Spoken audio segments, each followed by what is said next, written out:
नमस्कार विद्यार्थियों। आज का जो हमारा टॉपिक है वो है हीट ऑफ रिएक्शन। आज इस वीडियो में हम हीट ऑफ रिएक्शन से संबंधित दो बिंदुओं के बारे में चर्चा करेंगे, जिसमें हमारा पहला बिंदु रहेगा हीट ऑफ रिएक्शन के मान को प्रभावित करने वाले कारक, यानी वे कौन कौन से कारक हैं जो हीट ऑफ रिएक्शन यानी अभिक्रिया ऊष्मा के मान को प्रभावित करते हैं। हमारा दूसरा बिंदु रहेगा हीट ऑफ रिएक्शन के विभिन्न प्रकार कौन कौन से होते हैं। तो इन दो बिंदुओं के बारे में आज हम इस वीडियो में पढ़ेंगे। तो सबसे पहला बिंदु लेते हैं हम हीट ऑफ रिएक्शन यानी अभिक्रिया ऊष्मा के मान को प्रभावित करने वाले कारक। तो देखो कई कारक होते हैं जो हीट ऑफ रिएक्शन के मान को प्रभावित करते हैं, जिसमें सबसे पहला कारक लेते हैं हम क्रिया कारक एवं उत्पाद की भौतिक अवस्था। तो देखो कोई भी केमिकल रिएक्शन है, उस केमिकल रिएक्शन में जो रिएक्टेंट एवं प्रोडक्ट की भौतिक अवस्था होती है, फिजिकल स्टेट होती है, उस फिजिकल स्टेट से हीट ऑफ रिएक्शन का मान प्रभावित होता है। कैसे होता है देखो, ये एक एग्जांपल लिख रखा है।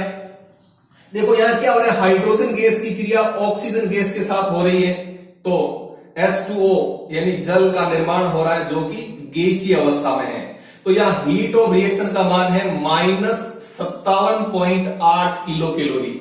इस रिएक्शन के अंदर देखो रिएक्टेंट एवं प्रोडक्ट सभी गैसीय अवस्था में है, तो यहां हीट ऑफ रिएक्शन का मान कितना आ गया 57.8 किलो कैलोरी। अब देखो एक दूसरी रिएक्शन है, सेम रिएक्शन है लेकिन यह भौतिक अवस्था चेंज है। हाइड्रोजन गैस की क्रिया देखो ऑक्सीजन गैस के साथ हो रही है, तो H2O यानी जल बन रहा है जो कि लिक्विड स्टेट में है। तो देखो यहां जल गैसीय अवस्था में था या जल लिक्विड स्टेट में यानी द्रव अवस्था में, तो यह भौतिक अवस्था चेंज होगी। तो यहां देखो हीट ऑफ रिएक्शन का मान भी चेंज हो गया है। यहां हीट ऑफ रिएक्शन का मान है -68.2 किलो कैलोरी। तो कहने का अर्थ ये हो गया कि रिएक्टेंट एवं प्रोडक्ट की फिजिकल स्टेट से हीट ऑफ रिएक्शन का मान प्रभावित होता है। तो पहला कारक हो गया क्रिया कारक एवं उत्पाद की भौतिक अवस्था। दूसरा कारक है देखो क्रिया कारक एवं उत्पाद की अपरूपता। तो क्रिया कारक एवं उत्पाद की अपरूपता से हीट ऑफ रिएक्शन का मान प्रभावित होता है। कैसे देखो, इसको एक उदाहरण के द्वारा बताया गया है। यहां देखो कार्बन का एक अपरूप लिया गया है हीरा। इसका जब ऑक्सीकरण करवाया जाता है तो CO2 गैस बनती है, और यहाँ हीट ऑफ रिएक्शन का मान कितना है देखो, यहाँ हीट ऑफ रिएक्शन का मान है -94.50 किलो कैलोरी। ठीक, अब देखो कार्बन का एक दूसरा अपरूप लिया जा रहा है ग्रेफाइट। ठीक, और ग्रेफाइट का ऑक्सीकरण करवाया जा रहा है तो CO2 गैस बन रही है। अब देखो यहां अपरूप चेंज होते ही क्या हो गया, हीट ऑफ रिएक्शन का मान चेंज हो गया है। हीट ऑफ रिएक्शन का मान हो गया -94.05 किलो कैलोरी। तो कहने का अर्थ ये हो गया कि रिएक्टेंट एवं प्रोडक्ट की अपरूपता से हीट ऑफ रिएक्शन का मान प्रभावित होता है। तो पहला कारक हो गया क्रिया कारक एवं उत्पाद की भौतिक अवस्था, दूसरा कारक हो गया क्रिया कारक एवं उत्पाद की अपरूपता। अब तीसरा कारक है अभिक्रिया का ताप।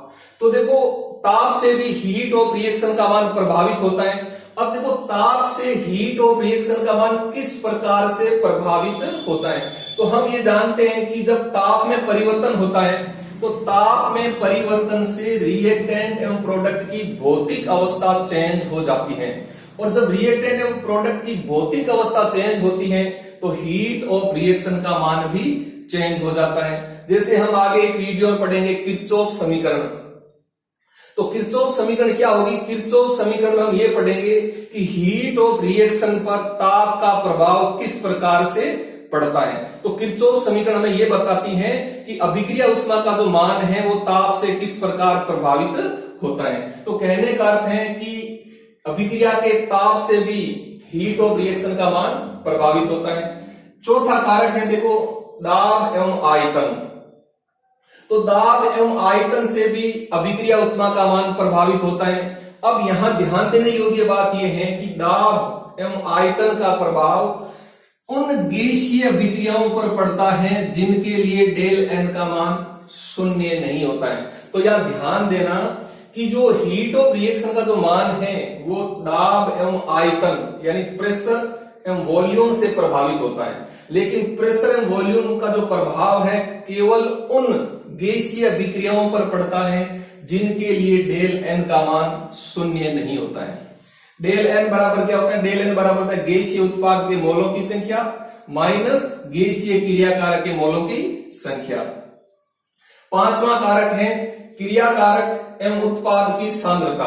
तो देखो रिएक्टेंट एवं प्रोडक्ट की कंसंट्रेशन से भी हीट ऑफ रिएक्शन का मान प्रभावित होता है। इसमें विशेष रूप से देखो दो विलयन उष्मा यानी हीट ऑफ सॉल्यूशन एवं हीट ऑफ डाइल्यूशन यानी तनुकरण उष्मा और विलयन उष्मा का जो मान है वो क्रियाकारक एवं उत्पाद की कंसंट्रेशन से प्रभावित होता है। तो इस प्रकार से ये विभिन्न कारक हीट ऑफ रिएक्शन के मान को प्रभावित करते हैं। इसमें पहला कारक है क्रियाकारक एवं उत्पाद की भौतिक अवस्था, दूसरा कारक है क्रियाकारक एवं उत्पाद की अपरूपता, तीसरा कारक है अभिक्रिया का ताप, चौथा कारक है दाब एवं आयतन, पांचवा कारक है क्रियाकारक एवं उत्पाद की सांद्रता। तो ये जो विभिन्न कारक हैं जो अभिक्रिया उष्मा के मान को प्रभावित करते हैं। तो ये हमारा पहला बिंदु था हीट ऑफ रिएक्शन के मान को प्रभावित करने वाले कारक। अब हम दूसरा बिंदु लेते हैं हीट ऑफ रिएक्शन के विभिन्न प्रकार कौन कौन से होते हैं। तो देखो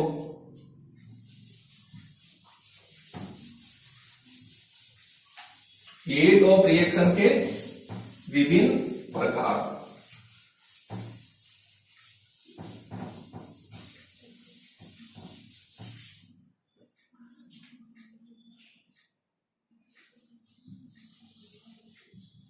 हीट ऑफ रिएक्शन।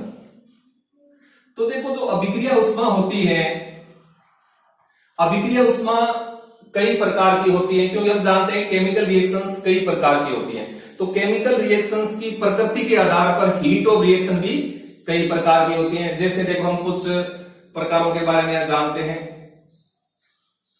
तो देखो एक तो होती है संभवन उष्मा, संभवन उष्मा जिसको हम बोलते हैं हीट ऑफ फॉर्मेशन। दूसरा प्रकार है दहन उष्मा। तीसरे प्रकार की बात करें तो उदासीनीकरण उष्मा, उदासीनीकरण उष्मा। चौथे प्रकार की बात करें तो संक्रमण उष्मा, संक्रमण उष्मा। नेक्स्ट प्रकार की बात करें तो विलयन उष्मा, विलयन उष्मा। नेक्स्ट प्रकार की बात करें तो तनुकरण उष्मा, तनुकरण उष्मा। नेक्स्ट प्रकार की बात करें तो जलयोजन उष्मा, जलयोजन उष्मा। तो ये हीट ऑफ रिएक्शन के विभिन्न प्रकार होते हैं, यानी संभवन उष्मा, दहन उष्मा, उदासीनीकरण उष्मा, संक्रमण उष्मा, विलयन उष्मा, तनुकरण उष्मा, जलयोजन उष्मा। ये हीट ऑफ रिएक्शन के विभिन्न प्रकार होते हैं। अब हम इनके बारे में देखते हैं कि सबसे मेन इनकी परिभाषा क्या होती है, हमें आनी चाहिए कि संभवन उष्मा की परिभाषा या दहन उष्मा की परिभाषा, उदासीनीकरण उष्मा की परिभाषा, संक्रमण उष्मा की परिभाषा, विलयन उष्मा की परिभाषा, तनुकरण उष्मा की परिभाषा, जलयोजन उष्मा की परिभाषा, यानी इनकी परिभाषा क्या है, ये सबसे महत्वपूर्ण बात है। तो सबसे पहले हम लेते हैं देखो संभवन उष्मा, संभवन उष्मा, heat of formation, heat of formation. तो देखो संभवन उष्मा क्या होती है? संभवन का अर्थ होता है निर्माण करना, यानी फॉर्मेशन। तो जब किसी एक मोल पदार्थ का निर्माण उसके अवयवी तत्वों से होता है तब होने वाला उष्मा परिवर्तन संभवन ऊष्मा कहलाती है। तो संभवन ऊष्मा की परिभाषा क्या होगी? जब किसी एक मोल पदार्थ का निर्माण उसके अवयवी तत्वों से होता है, तब होने वाला एंथैल्पी परिवर्तन उस पदार्थ की संभवन ऊष्मा कहलाती है। तो देखो, संभवन ऊष्मा यानी हीट ऑफ फॉर्मेशन की परिभाषा क्या होगी? जब किसी एक मोल पदार्थ का निर्माण, यानी कोई भी पदार्थ है, जब किसी एक मोल पदार्थ का निर्माण उसके अवयवी तत्वों से होता है, यार ध्यान देना, उसके अवयवी तत्वों से होता है, तब होने वाला एंथैल्पी परिवर्तन ही उस पदार्थ की संभवन ऊष्मा कहलाती है। अब जैसे हम देखो इसको एक रिएक्शन के द्वारा बताते हैं। जैसे मान लीजिए हमें अमोनिया की संभवन ऊष्मा देखनी है, तो हम क्या करना चाहते हैं? अमोनिया का निर्माण करेंगे। देखो, तो अमोनिया का यदि हम निर्माण करना चाहते हैं अमोनिया का, तो जब अमोनिया, एक मोल अमोनिया का निर्माण इसके अवयवी तत्वों से होता है, तो उस समय जो ऊष्मा परिवर्तन होता है या एंथैल्पी परिवर्तन होता है, उस एंथैल्पी परिवर्तन को हम अमोनिया की संभवन ऊष्मा कहते हैं। जैसे देखो, इसके अवयवी तत्व कौन से होंगे? इसके अवयवी तत्व होंगे नाइट्रोजन और हाइड्रोजन। तो देखो, यहां नाइट्रोजन गैस की क्रिया जब हाइड्रोजन गैस के साथ करवाते हैं, तो अमोनिया गैस का निर्माण होता है, जिसको हम हेबर विधि भी कहते हैं। तो अब हम क्या करते हैं कि एक मोल अमोनिया है, तो इस एक मोल अमोनिया का निर्माण इसके अवयवी तत्वों से करना है। तो अवयवी तत्व क्या है? नाइट्रोजन और हाइड्रोजन। अब देखो, हम इसको बैलेंस करते हैं, तो इसको बैलेंस करने के लिए क्या करते हैं? यहां देखो नाइट्रोजन, तो यह नाइट्रोजन का हाफ कर दो, और यहां देखो ये हाइड्रोजन के 3 परमाणु हैं, तो यहां कर दो 3/2। तो इस रिएक्शन के लिए जो हीट ऑफ रिएक्शन का जो मान होगा, वो ही अमोनिया की संभवन ऊष्मा होगी। तो देखो, संभवन ऊष्मा की परिभाषा क्या होगी? जब किसी एक मोल पदार्थ का निर्माण उसके अवयवी तत्वों से होता है, तब होने वाला एंथैल्पी परिवर्तन ही उस पदार्थ की संभवन ऊष्मा कहलाती है। अब देखो, एक इसी से संबंधित परिभाषा हो है मानक संभवन ऊष्मा। मानक संभवन ऊष्मा। अब देखो, मानक संभवन ऊष्मा क्या होती है? बस थोड़ा सा चेंज है, यानी मानक परिस्थितियों में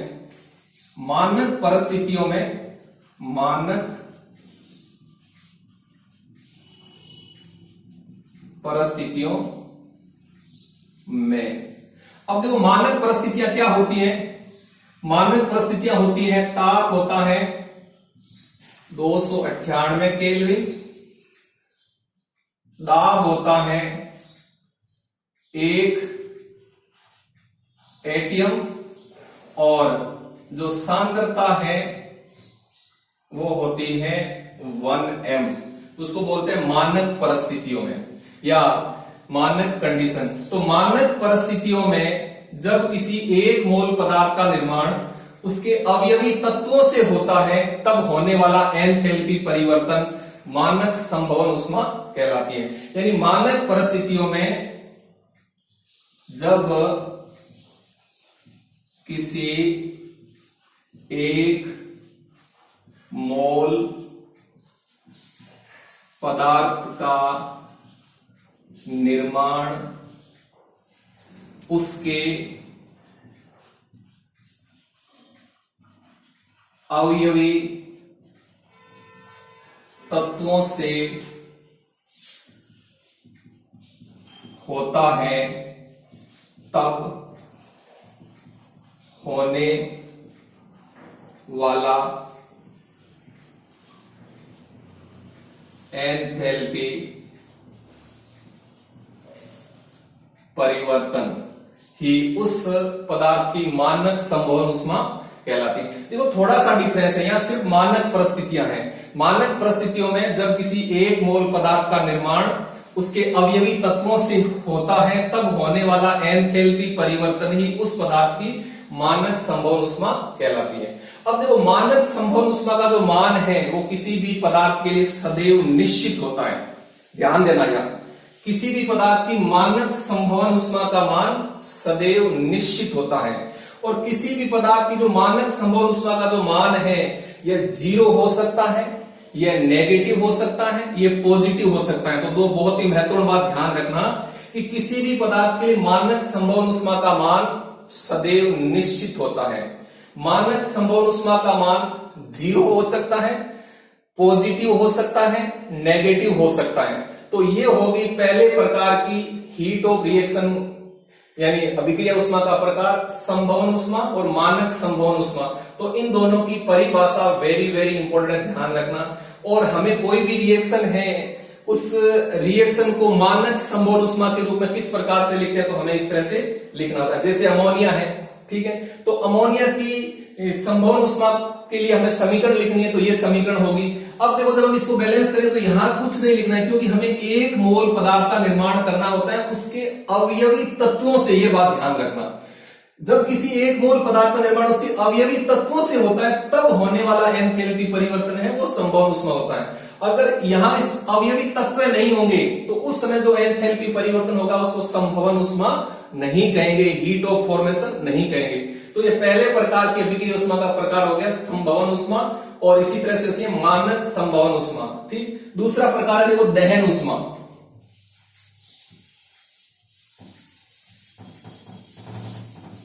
दहन उष्मा,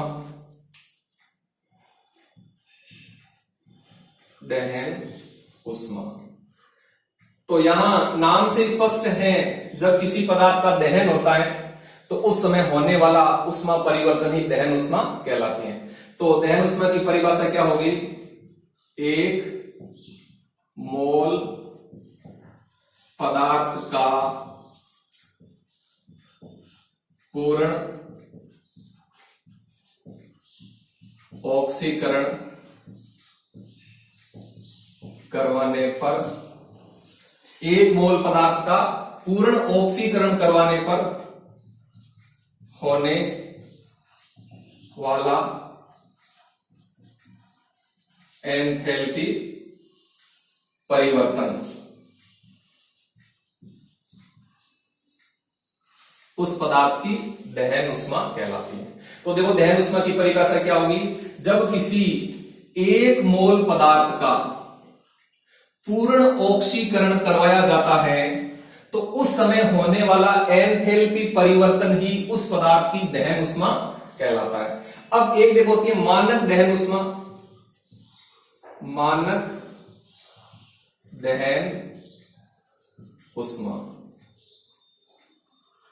तो देखो मानक दहन उष्मा क्या होता है? मानक परिस्थितियों में, बस बाकी पूरा सेम होगा या मानक परिस्थितियां लग जाएगी, मानक परिस्थितियों में। तो मानक परिस्थितियां क्या होती हैं? ताप होता है वो होता है 298 केल्विन, दाब होता है वो होता है 1 एटीएम, और सांद्रता होती है वो होती है 1 m। तो मानक परिस्थितियों में एक मोल पदार्थ का पूर्ण ऑक्सीकरण करवाने पर होने वाला एंथैल्पी परिवर्तन ही उस पदार्थ की मानक दहन उष्मा कहलाती है। यानी यहां मानक परिस्थितियां जोड़ दो तो बाकी परिभाषा सेम हो जाएगी। मानक परिस्थितियों में जब किसी एक मोल पदार्थ का पूर्ण ऑक्सीकरण करवाया जाता है तब होने वाला एंथैल्पी परिवर्तन ही उस पदार्थ की मानक दहन उष्मा कहलाती है। अब ध्यान रखना, मानक दहन उष्मा या दहन उष्मा का जो मान है वो सदैव नेगेटिव होता है। दहन उष्मा का मान सदैव नेगेटिव होता है।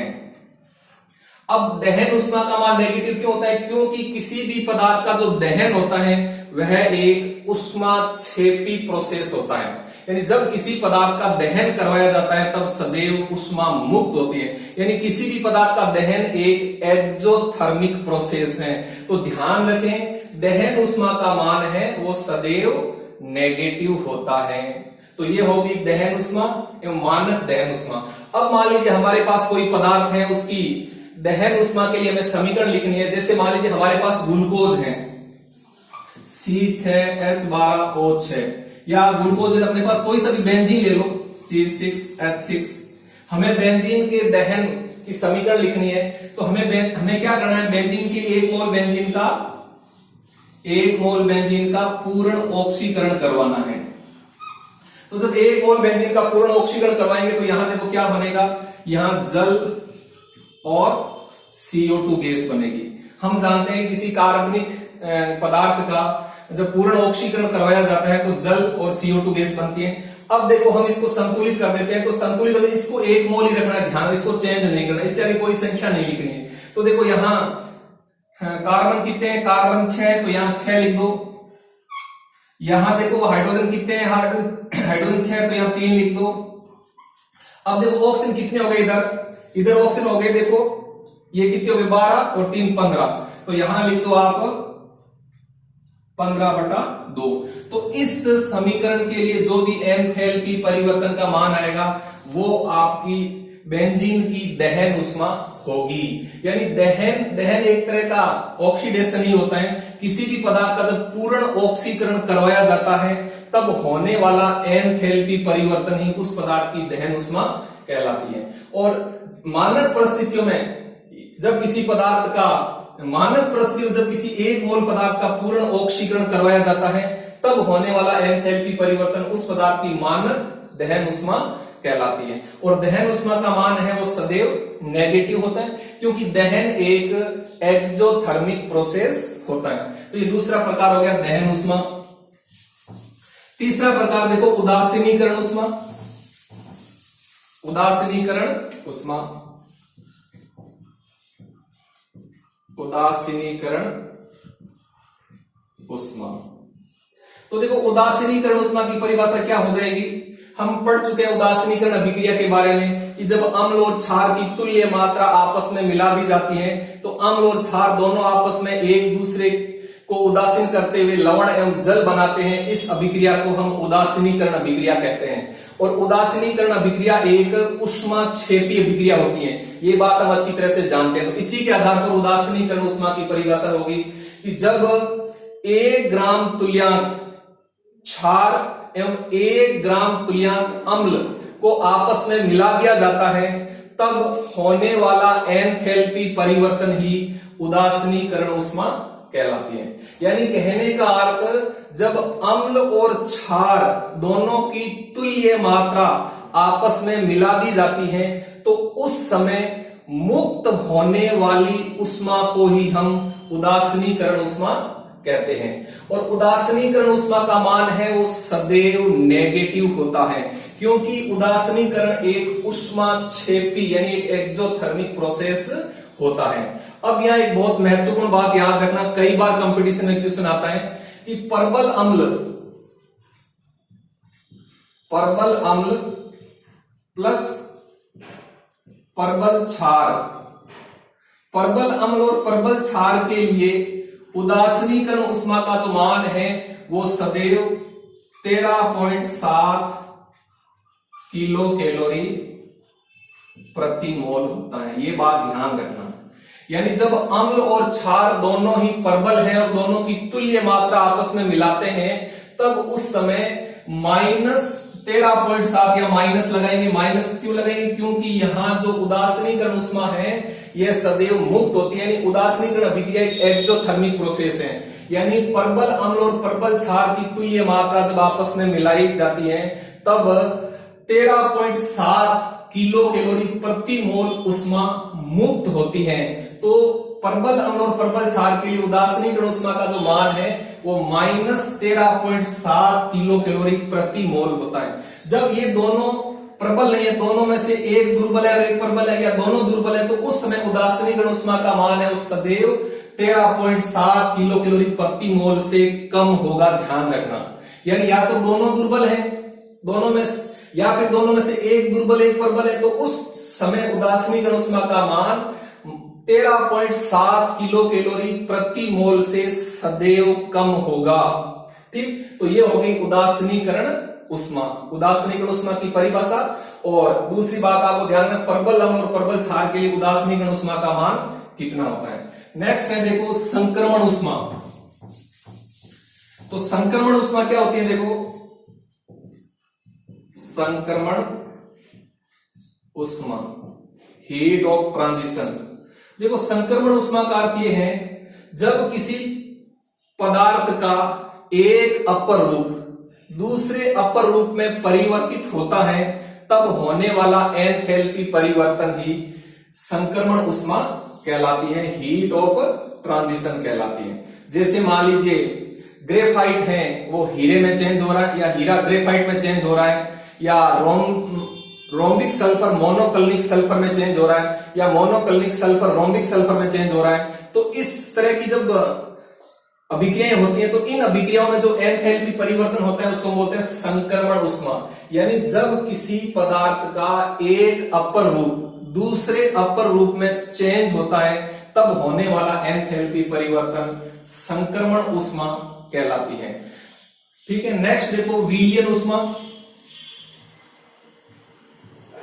विलियन ऊष्मा, तो विलियन ऊष्मा क्या होती है, देखो विलियन ऊष्मा वही है कि जब विलियन बनाया जाता है, तो विलियन बनाने के लिए क्या करते हैं, हम विलायक में विलय को मिलाते हैं। जब किसी विलायक में विलय को मिलाकर विलियन बनाया जाता है, तो उस समय होने वाला एंथैल्पी परिवर्तन विलियन ऊष्मा कहलाती है। अब विलियन ऊष्मा का मान 0 हो सकता है, विलियन ऊष्मा का मान पॉजिटिव हो सकता है, विलियन ऊष्मा का मान नेगेटिव हो सकता है। हम पढ़ चुके हैं कि जब विलियन ऊष्मा का जो मान है वो नेगेटिव होता है, या विलियन ऊष्मा का मान पॉजिटिव होता है, या विलियन ऊष्मा का मान 0 हो सकता है। तो जब विलियन ऊष्मा का मान 0 होता है, तो उस विलियन को हम बोलते हैं आदर्श विलियन। और आदर्श विलियन होता है वो राउल्ट नियम का पालन करते हैं। और जब विलियन ऊष्मा का मान 0 नहीं होता है, यानी विलियन ऊष्मा का मान या तो पॉजिटिव होता है या नेगेटिव होता है, तो उस विलियन को बोलते हैं अनादर्श विलियन। यानी अनादर्श विलियन ऐसे विलियन होते हैं जिनके लिए विलियन ऊष्मा का मान 0 नहीं होता है, बल्कि विलियन ऊष्मा का मान या तो पॉजिटिव होता है या नेगेटिव होता है। तो ऐसे विलियन को हम बोलते हैं अनादर्श विलियन। और जो विलियन जिनके लिए विलियन ऊष्मा का मान 0 होता है, उस विलियन को हम बोलते हैं आइडियल सॉल्यूशन, आदर्श विलियन। तो ये होगी विलियन ऊष्मा। फिर देखो तनुकरण ऊष्मा। तनुकरण ऊष्मा, हीट ऑफ डाइल्यूशन। अब देखो तनुकरण ऊष्मा क्या होती है, किसी विलियन को डाइल्यूट करने पर, यानी किसी विलियन को तनु करने पर, या किसी विलियन की सांद्रता कम करने पर होने वाला एंथैल्पी परिवर्तन तनुकरण ऊष्मा कहलाती है। उसके बाद देखो जलयोजन ऊष्मा। जलयोजन ऊष्मा, तो किसी एक मोल पदार्थ का जलयोजन करने पर होने वाला एंथैल्पी परिवर्तन जलयोजन ऊष्मा कहलाता है। जलयोजन ऊष्मा का मान पॉजिटिव अथवा नेगेटिव हो सकता है।